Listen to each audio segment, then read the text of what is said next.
Live from the world's capital markets, here are the latest financial headlines brought to you by News Factory. Hello and welcome to Friday's Daily Financial Report. The dollar-yen pair saw a minor rise of 0.2% in the last session. The stochastic indicator is giving a negative signal.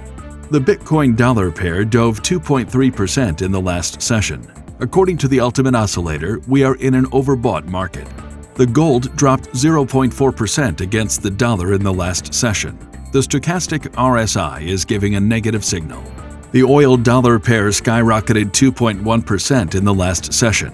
The stochastic indicator is giving a negative signal. And now let's hear what our chief analyst picked up for us today.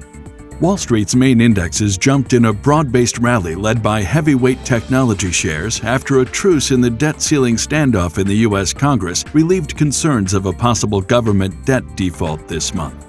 Bitcoin soared to its best price in 5 months after billionaire George Soros' investment fund confirmed that he is investing in the cryptocurrency.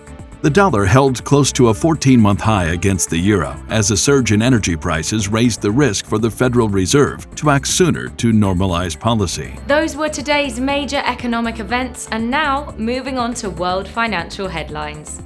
Finland's industrial output will be released at 0500 GMT. The U.S. non-farm payrolls at 1230 GMT. Japan's EcoWatcher survey, current at 0500 GMT. Japan's EcoWatcher survey, outlook will be released at 0500 GMT.